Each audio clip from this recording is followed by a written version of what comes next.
안녕하세요. 금이 읽어주는 여자 천당이입니다.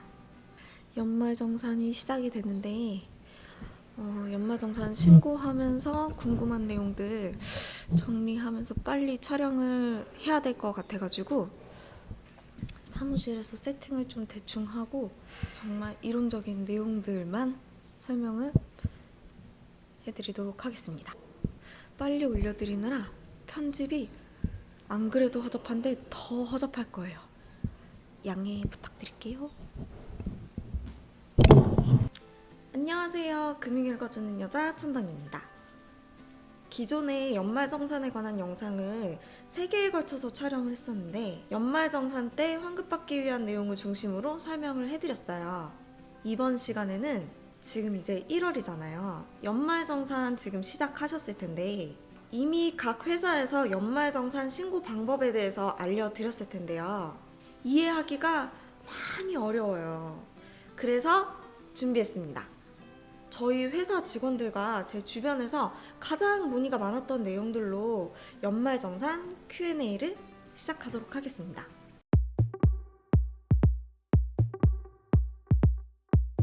연말정산이란 제가 촬영한 영상 중에서 연말정산의 개념에 대해서 설명한 내용이 있었는데 간략하게 다시 말씀을 드릴게요. 연말정산이란 1년 동안 내가 벌어들인 총 수입을 합쳐서 나의 세금을 정확하게 확정을 짓는 것을 이야기를 합니다. 그동안 세금을 덜 냈으면 추가로 내야 되고 세금을 더 많이 냈다던가 각종 공제액을 계산해서 환급을 받을 수도 있어요. 작년 한 해 동안 내가 벌어들인 수입을 정산을 하는 것을 연말정산이라고 합니다.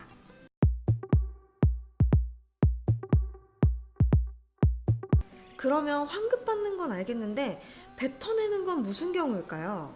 원래 내야 하는 세금인데 덜 낸 거예요, 그동안. 그래서 부족했던 세금을 연말정산을 통해서 납부를 하게 되는 것인데 이것을 우리는 토해냈다, 뱉어냈다 라고 표현을 하는 거예요. 아니 근데 우리는 평소에 월급에서 세금을 내고 있는데 왜 또 뱉어내야 되는 걸까요? 우리는 월급을 받을 때 세후 월급으로 받고 있어요. 이는 회사에서 원천 징수를 하고 있기 때문인데요. 말 그대로 내 소득에 대해 세금을 회사에서 미리 계산을 해서 국가에 대신 납부를 해주는 거예요. 이때 근로소득 간이세액표에 따라서 계산을 해서 세금을 떼게 되는데 이 기준은 급여 수준과 가족 수별로 정한 표예요. 말 그대로 간이에요. 일단은 전 국민을 평균을 내서 비슷한 수준으로 세금을 먼저 납부를 하게 하는 거예요. 우리가 연말정산 때 세금을 뱉어내는 경우를 한 3가지 정도 경우를 말씀을 드릴게요. 첫 번째로는 회사에서 간이세액표에 따라서 계략적으로 세금을 떼게 되는데 성여금이나 성과금이나 각종 수당들을 지급을 할 때 이 간이세액표에 따라서 떼지 않는 경우도 있어요. 조금 덜 떼는 경우가 있어요. 그리고 아까 말씀드린 근로소득 간이세액표에 따라서 떼야 되는데 덜 떼는 경우도 있고 더 많이 떼는 경우도 있어요. 그리고 그냥 그 세액표대로 그대로 떼는 경우도 있고요. 근데 만약에 매월 세금을 덜 떼고 급여를 받고 있었다 하면 연말정산 때 세금을 더 내야 하는 경우가 생길 수도 있다는 겁니다. 두 번째로는 내가 원래 받기로 한 연봉보다 더 많은 급여를 받은 거예요. 상여금 같은 경우죠. 내 종합소득세 구간이 한 단계가 올라간 거예요. 우리는 세금을 뗄 때 누진제를 적용을 합니다. 많이 번 사람은 세금을 더 많이 떼고 적게 버신 분들은 세금을 조금 덜 떼게 되어 있죠. 예로 들어서 내 연봉이 4,600만 원이었다. 그래서 나는 15%의 세율로 계산해서 세금을 납부를 하면 됐었는데 상여금이랑 연장수당 등을 받다 보니까 연말에 계산해보니까 내 연봉이 5천만 원이 된 거예요. 그러면 5천만 원이 됐을 때는 24%의 세율로 계산을 해서 세금을 납부를 하셔야 돼요. 와, 그럼 이 차이만큼 연말정산 때 세금을 더 내셔야 되겠죠. 물론 늘어난 400만 원에 대해서만 24%를 계산을 해가지고 세금을 납부하시면 되는데 다음번에는 소득세 계산 방법에 대해서 자세히 알려드리도록 하겠습니다. 마지막 3번째 경우로는 국가에서는 부양가족 수가 많을수록 세금을 감면을 해주고 있어요. 아까 말씀드렸던 근로소득 간이세액표에서도 부양가족 수에 따라서 세금률이 달라지게 됩니다. 만약에 재작년 말까지만 해도 소득이 없는 자녀가 있었는데 작년에 그 자녀가 취업을 한 거예요. 그래서 소득이 생기면 부양가족에서 빠집니다. 그럼 그만큼 감면을 받고 있던 세금이 올해부터는 부과가 되는 경우가 있습니다. 회사와 국가에서는 부양가족 소득공제에 관해서는 먼저 알 수가 없어요. 개인정보이기 때문에. 그래서 연말정산 때 본인이 직접 입력을 해주셔야 되고 직접 신청을 해주셔야 됩니다. 그러다 보니까 회사에서 처음에 소득세를 뗄 때는 이 부양가족을 신경을 쓰지 않고 떼는 경우들이 대부분이에요. 그래서 이렇게 차액이 생길 수가 있습니다. 이 외에도 세금이란 것이 굉장히 복잡한 거고 종합적인 거기 때문에 더 많은 경우가 있을 수가 있어요. 일단 대표적으로 세 가지에 대해서만 말씀을 드렸습니다.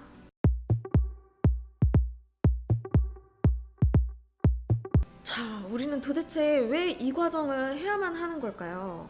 뭐 사업소득자라던가 뭐 임대소득자라던가 프리랜서, 뭐 이자 수익을 받으시는 분들, 직장인을 제외하고는 모두들 종합소득세라고 해서 5월 달에 지난 1년간의 소득을 총합해서 한꺼번에 신고를 하고 세금도 한꺼번에 냅니다. 원래는 납세 의무자가 직접 소득을 신고를 하고 세금을 계산을 해서 납부를 해야 되는 건데 직장인들은 편리성을 이유로 회사에서 세금을 대신 징수를 해주고 있는 거예요. 안 그래도 우리 직장인들 유리지갑인데 1년치 세금을 한꺼번에 내라고 하면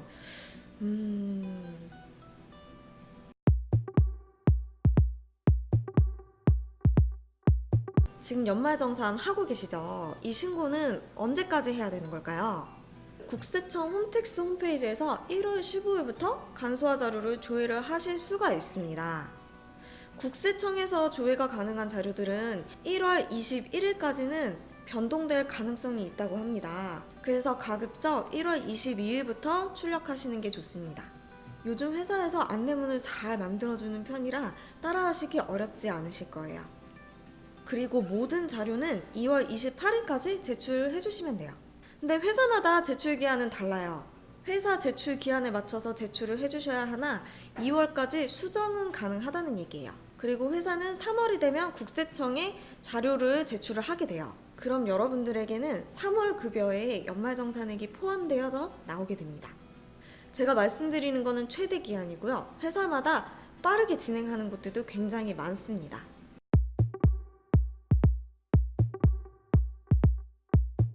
부양가족이 있는 경우에는 반드시 부양가족 자료도 함께 제출을 해주셔야 합니다.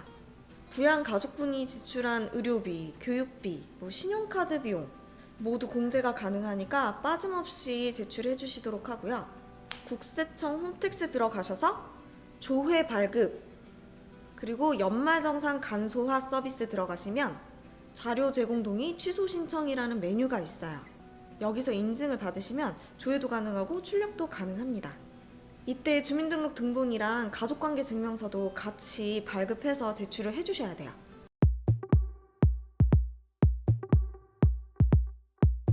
홈택스 자료를 조회할 때는 월을 선택을 하게 되어 있습니다. 이 말은 근로자로 재직 중에 있었던 기간만 선택해서 제출을 해주셔야 된다는 거예요. 1월부터 12월까지 연속 근무하셨던 분들은 전체 조회에서 모든 자료를 제출을 하시면 되지만 2018년대에 신입으로 들어왔던 신입사원 또는 다른 근무지에서 이직하신 분 이런 중도 입사자의 경우에는 반드시 근로자로 재직 중이었던 기간만 선택해서 제출을 해주셔야 합니다. 예로 들어서 직전 회사에서 1, 2, 3월 동안 근무를 하고 우리 회사에 10월부터 입사를 한 거예요.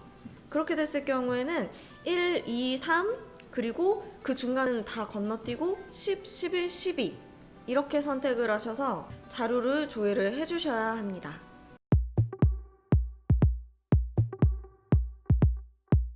네, 이거 꼭 받으셔야 돼요.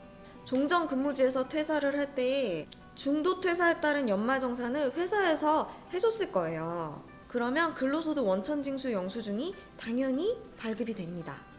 보통 퇴사할 때 이 서류들은 다 교부를 해주는 편이긴 한데 아닌 곳도 있더라고요. 못 받으셨다면 요청을 하셔야 됩니다. 전 회사에 연락해서 직접. 근로소득 원천징수 영수증은 홈택스에서도 조회를 하실 수가 있습니다. 다행히도. 근데 지급명세서를 출력해야 되는데 5월 달에 조회가 가능합니다. 만약에 개인적인 사정으로 종전 근무지에 원천징수 영수증을 받지를 못한다 하시면 지금 요즘 하고 있는 2월까지 하고 있는 연말정산에는 지금 다니고 있는 회사의 연말정산만 진행을 하셔도 됩니다. 다만 5월 달에 직장인 외에 다른 분들은 종합소득세를 이때 신고를 한다고 말씀드렸잖아요.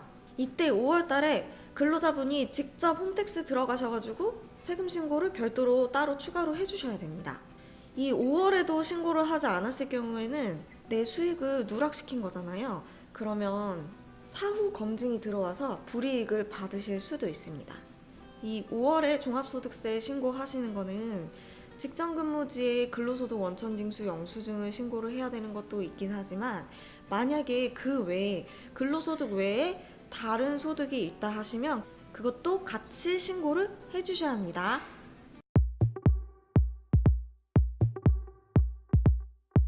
주택청약 종합저축 가입은 아무나 할 수 있지만 소득공제는 대상자에 맞는 분들만 가능합니다.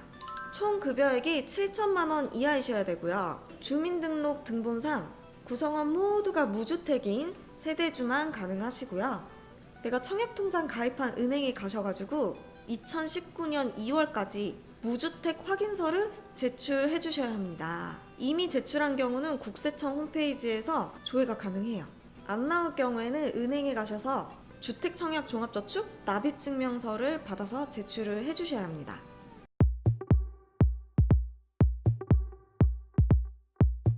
주택담보대출을 받고 이자를 상환하고 계시는 경우에도 소득공제가 가능합니다. 단 이것도 요건이 충족이 되시는 분들만 가능한데요. 일단 1주택자만 가능하시고요. 대출기간이 15년 이상이어야 되고 등기일로부터 3개월 안으로 대출을 받으셔야 돼요. 이 소득공제를 받으시는 분이, 이 소득공제를 신청하시는 분이 주택의 소유자여야 하며 대출의 채무자여야 합니다. 쉽게 말해서 집이 내 명의여야 되고 대출도 내 이름으로 받아야 되고 내가 소득공제를 신청을 하셔야 되는 거예요.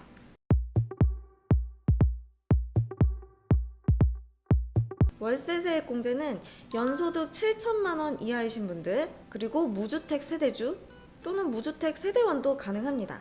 꼭 세대주가 아니어도 세대원이 신청을 하실 수도 있습니다. 월세세액공제는 월세 임대차 계약서랑 월세 납입 증명서만으로도 신청이 가능해요. 근데 이 대상 주택이 따로 있어요. 85제곱미터 이하인 주택 또는 주거용 오피스텔, 원룸, 고시원까지 세액공제가 가능합니다.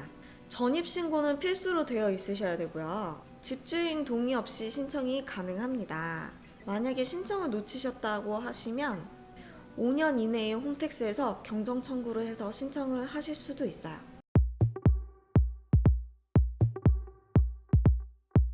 환급인지 아닌지 어떻게 알 수 있나요? 계산은 어떻게 하는고 하면 총소득에서 이 총소득은 세전연봉이에요. 이 세전연봉에서 소득공제금액을 빼면 과세표준이 나오는데 이 과세표준을 기준으로 세율을 곱해서 내 세금을 산출을 하게 되는데요. 여기에서 우리 세액공제 받는 것들도 있잖아요. 이 세액공제 금액들을 빼주면 최종 결정 세액이 나옵니다. 내가 세금을 얼마 내야 되는지 최종적으로 결정이 되는 거예요. 그럼 여기에서 매달 회사에서 떼어서 대신 내주었던 기납부세액을 차감을 하면 결론적으로 차감 징수 세액이 나오게 됩니다. 회사에서 미리 떼갔던 내 소득 금액이랑 최종적으로 내가 내야 하는 세금이랑 비교를 한 거예요. 그때 마지막 차감 징수 세액에서 마이너스가 뜨면 내가 환급을 받게 되는 겁니다. 연말정산 미리 보기에서 시뮬레이션을 해보실 수도 있어요. 혹은 회사 시스템에서 시뮬레이션 돌려보실 수도 있고요. 결론은 마이너스로 뜨면 환급인 거예요. 여러분 연말정산에 대해서 조금 이해가 가셨나요? 이게 세금에 대해 종합적인 이해도가 필요한 거라서 정말 어려운 개념이에요. 나만 어려운 게 아니라 사실 다 어려워해요. 곧 끝나니까 머리 아픈 거 조금만 참으시고 이번 연말정산만 지나면 내년 연말정산 때 각종 공제를 받을 수 있기 위해 올해를 어떻게 보낼 것인지 지출을 어떻게 할 것인지 조금 감이 오실 수도 있어요. 여러분 모두 세금 그대로 내지 마시고 공제 많이 받아서 환급 받으시길 기도하겠습니다. 파이팅 하시고요. 다음 영상에서 또 찾아뵙도록 하겠습니다. 감사합니다.